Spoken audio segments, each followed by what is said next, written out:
El deseado de todas las gentes. Capítulo 69. En el Monte de las Olivas. Este capítulo está basado en Mateo 24, Marcos 13, Lucas 21, versos 5 al 38. Las palabras de Cristo a los sacerdotes y gobernantes, «He aquí, vuestra casa os es dejada desierta», habían llenado de terror su corazón. Afectaban indiferencia, pero seguían preguntándose lo que significaban esas palabras. Un peligro invisible parecía amenazarlos. ¿Podría ser que el magnífico templo que era la gloria de la nación iba a ser pronto un montón de ruinas? Los discípulos compartían ese presentimiento de mal y aguardaban ansiosamente alguna declaración más definida de parte de Jesús. Mientras salían con él del templo, llamaron su atención a la fortaleza y belleza del edificio. Las piedras del templo eran del mármol más puro, de perfecta blancura, y algunas de ellas de tamaño casi fabuloso. Una porción de la muralla había resistido el sitio del ejército de Nabucodonosor. En su perfecta obra de albañilería, parecía como una sólida piedra sacada entera de la cantera. Los discípulos no podían comprender ¿cómo se podrían derribar esos sólidos muros? Al ser atraída la atención de Cristo a la magnificencia del templo, ¿cuáles no deben haber sido los pensamientos que guardó para sí aquel que había sido rechazado? El espectáculo que se le ofrecía era hermoso en verdad, pero dijo con tristeza, «Lo veo todo». Los edificios son de veras admirables. Me mostráis esas murallas como aparentemente indestructibles, pero escuchad mis palabras. Llegará el día en que no será dejada aquí piedra sobre piedra que no sea destruida. Las palabras de Cristo habían sido pronunciadas a oídos de gran número de personas, pero cuando Jesús estuvo solo, Pedro, Juan, Santiago y Andrés vinieron a él mientras estaba sentado en el Monte de las Olivas. «Dinos», le dijeron, «¿cuándo serán estas cosas y qué señal habrá de tu venida y del fin del mundo?» En su contestación a los discípulos, Jesús no consideró por separado la destrucción de Jerusalén y el gran día de su venida. Mezcló la descripción de estos dos acontecimientos. Si hubiese revelado a sus discípulos los acontecimientos futuros como los contemplaba él, no habrían podido soportar la visión. Por misericordia hacia ellos, fusionó la descripción de las dos grandes crisis, dejando a los discípulos estudiar por sí mismos el significado. Cuando se refirió a la destrucción de Jerusalén, sus palabras proféticas llegaron más allá de este acontecimiento, hasta la conflagración final de aquel día en que el Señor se levantará de su lugar para castigar al mundo por su iniquidad, cuando la tierra revelará sus sangres y no encubrirá más sus muertos. Este discurso entero no fue dado solamente para los discípulos, sino también para aquellos que iban a vivir en medio de las últimas escenas de la historia de la tierra. Volviéndose a los discípulos, Cristo dijo, «Mirad que nadie os engañe, porque vendrán muchos en mi nombre diciendo, Yo soy el Cristo, y a muchos engañarán». Muchos falsos mesías iban a presentarse pretendiendo realizar milagros y declarando que el tiempo de la liberación de la nación judía había venido. Iban a engañar a muchos. Las palabras de Cristo se cumplieron. Entre su muerte y el sitio de Jerusalén aparecieron muchos falsos mesías. Pero esta amonestación fue dada también a los que viven en esta época del mundo. Los mismos engaños practicados antes de la destrucción de Jerusalén han sido practicados a través de los siglos y lo serán de nuevo. Y oiréis guerras y rumores de guerras. Mirad que no os turbéis, porque es menester que todo esto acontezca, mas aún no es el fin. Antes de la destrucción de Jerusalén, los hombres contendían por la supremacía. Se mataban emperadores. Se mataba también a los que se creían más cercanos al trono. Había guerras y rumores de guerras. Es menester que todo esto acontezca, dijo Cristo, mas aún no es el fin de la nación judía como tal. Porque se levantará nación contra nación y reino contra reino, y habrá pestilencias y hambres y terremotos por los lugares. Y todas estas cosas, principio de dolores. Cristo dijo: a medida que los rabinos vean estas señales, declararán que son los juicios de Dios sobre las naciones por mantener a su pueblo escogido en servidumbre. Declararán que estas señales son indicios del advenimiento del Mesías. No os engañéis, son el principio de sus juicios. El pueblo se miró a sí mismo. No se arrepintió ni se convirtió para que yo lo sanase. Las señales que ellos presenten como indicios de su liberación de la servidumbre os serán señales de su destrucción.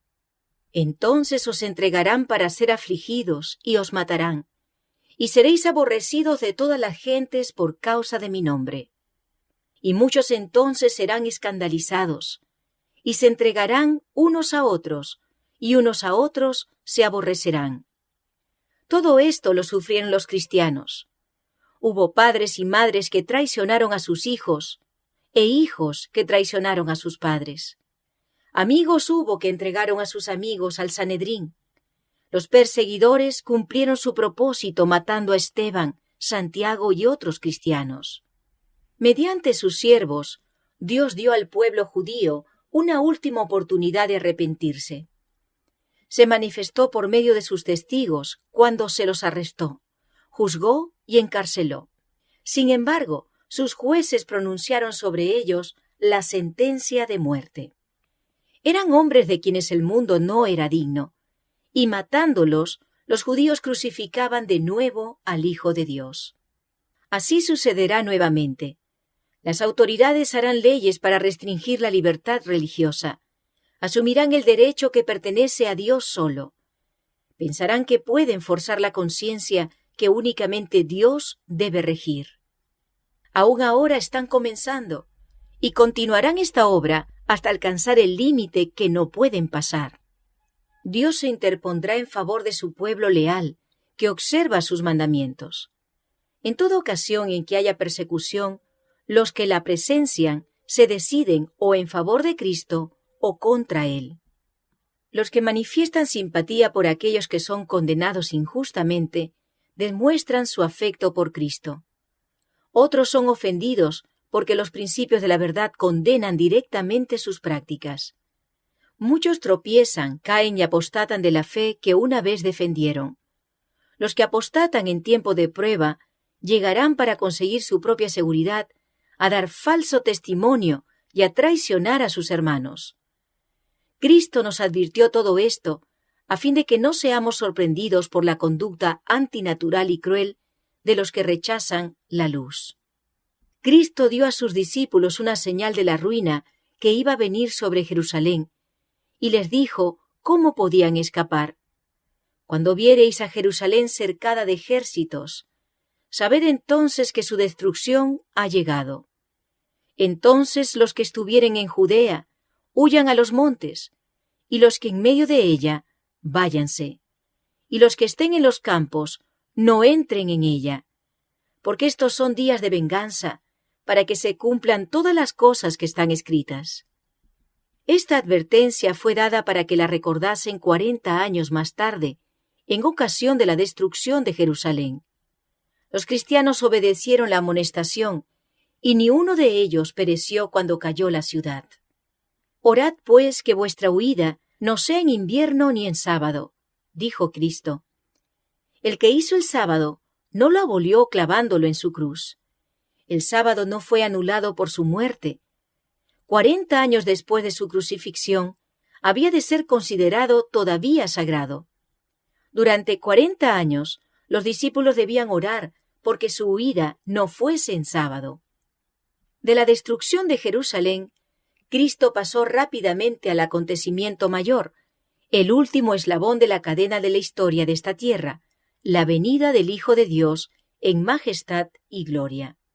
Entre estos dos acontecimientos estaban abiertos a la vista de Cristo largos siglos de tinieblas, siglos que para su Iglesia estarían marcados con sangre, lágrimas y agonía. Los discípulos no podían entonces soportar la visión de estas escenas, y Jesús las pasó con una breve mención. Habrá entonces grande aflicción, dijo, cual no fue desde el principio del mundo hasta ahora, ni será. Y si aquellos días no fuesen acortados, ninguna carne sería salva, mas por causa de los escogidos, aquellos días serán acortados. Durante más de 1000 años iba a imperar contra los seguidores de Cristo una persecución como el mundo nunca la había conocido antes. Millones y millones de sus fieles testigos iban a ser muertos. Si Dios no hubiese extendido la mano para preservar a su pueblo, todos habrían perecido. Mas por causa de los escogidos, dijo, aquellos días serán acortados. Luego, en lenguaje inequívoco, nuestro Señor habla de su segunda venida y anuncia los peligros que iban a preceder a su advenimiento al mundo. Si alguno os dijere, he aquí está el Cristo, o allí, no creáis, porque se levantarán falsos cristos y falsos profetas, y darán señales grandes y prodigios, de tal manera que engañarán, si es posible, aún a los escogidos. He aquí os lo he dicho antes, así que si os dijeren, he aquí en el desierto está, no salgáis. He aquí en las cámaras, no creáis. Porque como el relámpago que sale del oriente y se muestra hasta el occidente, así será también la venida del Hijo del Hombre. Una de las señales de la destrucción de Jerusalén que Cristo había anunciado era: muchos falsos profetas se levantarán y engañarán a muchos. Se levantaron falsos profetas que engañaron a la gente y llevaron a muchos al desierto. Magos y hechiceros que pretendían tener un poder milagroso arrastraron a la gente en pos de sí a las soledades montañosas. Pero esa profecía fue dada también para los últimos días. Se trataba de una señal del segundo advenimiento. Aún ahora hay falsos cristos y falsos profetas que muestran señales y prodigios para seducir a sus discípulos. ¿No oímos el clamor? He aquí, en el desierto está. ¿No han ido millares al desierto esperando hallar a Cristo? Y de los miles de reuniones donde los hombres profesan tener comunión con los espíritus desencarnados, ¿no se oye ahora la invitación, he aquí en las cámaras está? Tal es la pretensión que el espiritismo expresa. Pero, ¿qué dice Cristo? No creáis, porque como el relámpago que sale del oriente y se muestra hasta el occidente, así será también la venida del Hijo del Hombre. El Salvador dio señales de su venida, y aún más que eso, fijó el tiempo en que la primera de estas señales iba a aparecer. Y luego, después de la aflicción de aquellos días, el sol se oscurecerá, y la luna no dará su lumbre, y las estrellas caerán del cielo, y las virtudes de los cielos serán conmovidas. Y entonces se mostrará la señal del Hijo del Hombre en el cielo, y entonces lamentarán todas las tribus de la tierra, y verán al Hijo del Hombre que vendrá sobre las nubes del cielo, con grande poder y gloria. Y enviará sus ángeles con gran voz de trompeta, y juntarán sus escogidos de los 4 vientos, de un cabo del cielo hasta el otro. Cristo declaró que al final de la gran persecución papal, el sol se oscurecería, y la luna no daría su luz. Luego las estrellas caerían del cielo, y dice, de la higuera aprended la parábola. Cuando ya su rama se enternece y las hojas brotan, sabéis que el verano está cerca. Así también vosotros, cuando viereis todas estas cosas, sabed que está cercano a las puertas. Cristo anuncia las señales de su venida, declara que podemos saber cuándo está cerca, aún a las puertas. Dice de aquellos que vean estas señales: no pasará esta generación que todas estas cosas no acontezcan. Estas señales han aparecido. Podemos saber con seguridad que la venida del Señor está cercana. El cielo y la tierra pasarán, dice, mas mis palabras no pasarán. Cristo va a venir en las nubes y con grande gloria. Le acompañará una multitud de ángeles resplandecientes. Vendrá para resucitar a los muertos y para transformar a los santos vivos de gloria en gloria. Vendrá para honrar a los que le amaron y guardaron sus mandamientos, y para llevarlos consigo. No los ha olvidado, ni tampoco ha olvidado su promesa. Volverán a unirse los eslabones de la familia. Cuando miramos a nuestros muertos, podemos pensar en la mañana en que la trompeta de Dios resonará, cuando los muertos serán levantados sin corrupción, y nosotros seremos transformados. Aún un poco más, y veremos al Rey en su hermosura. Un poco más, y enjugará toda lágrima de nuestros ojos. Un poco más, y nos presentará delante de su gloria, irreprensibles, con grande alegría. Por lo tanto, cuando dio las señales de su venida, dijo: Cuando estas cosas comenzaren a hacerse, mirad y levantad vuestras cabezas, porque vuestra redención está cerca. Pero el día y la hora de su venida, Cristo no los ha revelado. Explicó claramente a sus discípulos que él mismo no podía dar a conocer el día o la hora de su segunda aparición. Si hubiese tenido libertad para revelarlo, ¿por qué habría necesitado exhortarlos a mantener una actitud de constante expectativa? Hay quienes aseveran conocer el día y la hora de la aparición de nuestro Señor.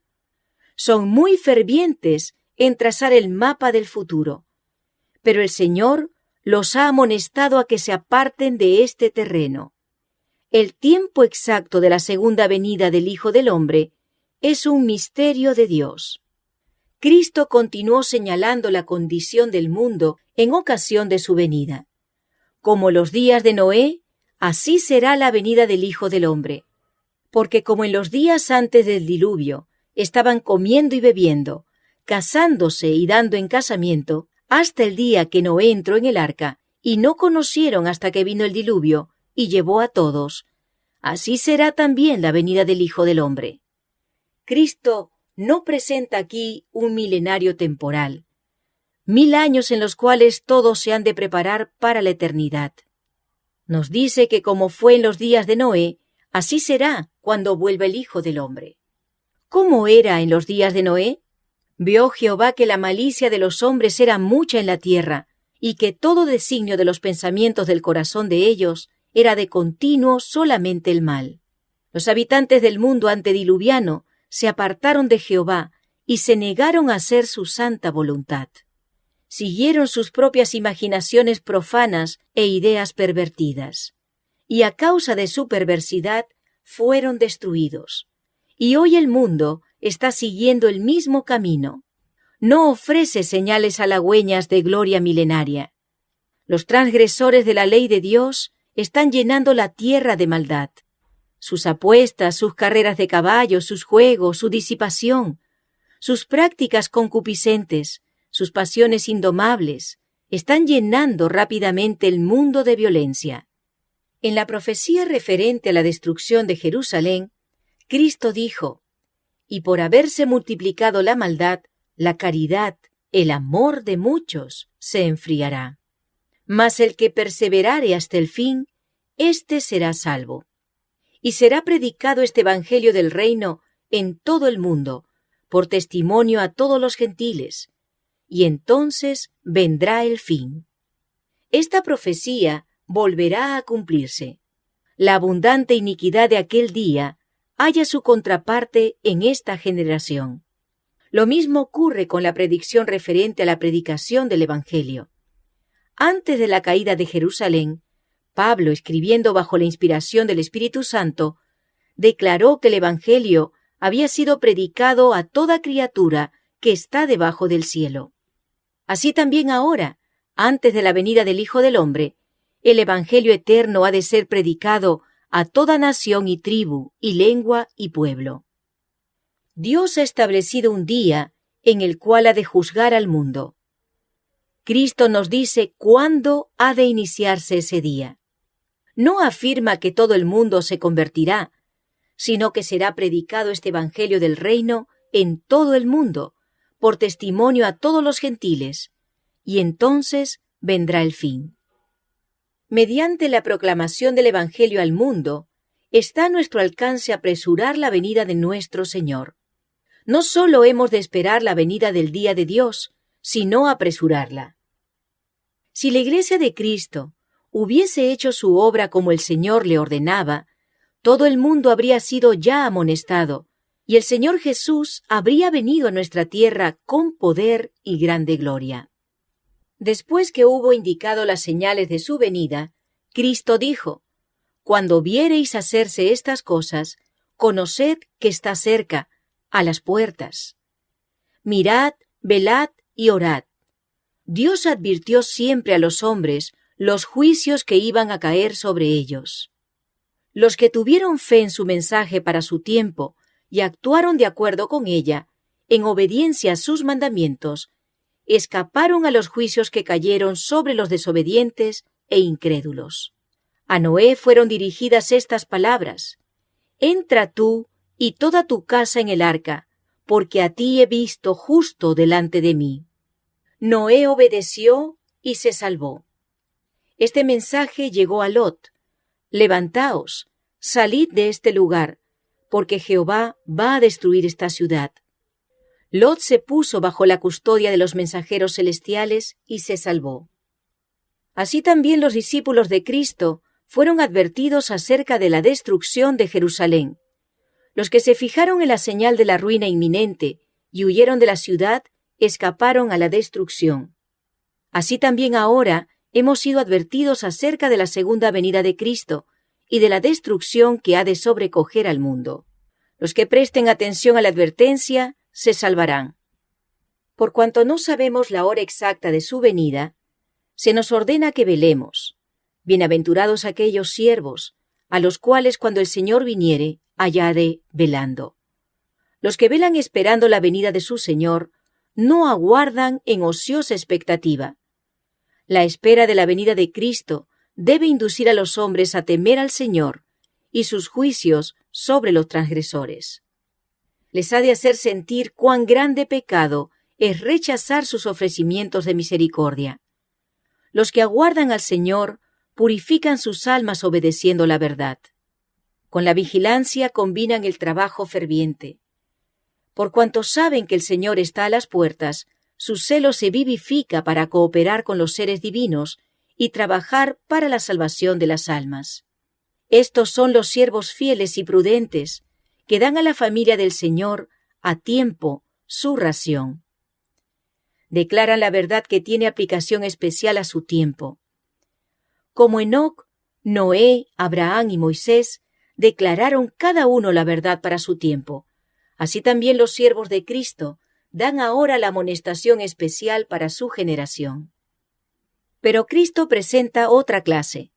Y si aquel siervo malo dijera en su corazón: «Mi Señor se tarda en venir», y comenzare a herir a sus consiervos, y aun a comer y a beber con los borrachos, vendrá el Señor de aquel siervo en el día que no espera.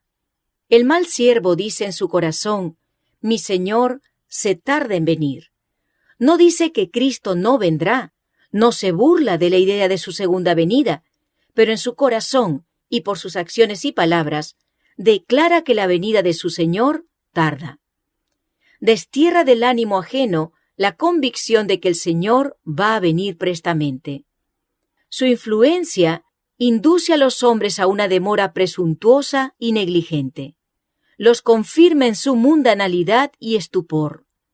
Las pasiones terrenales y los pensamientos corruptos se posesionan de su mente.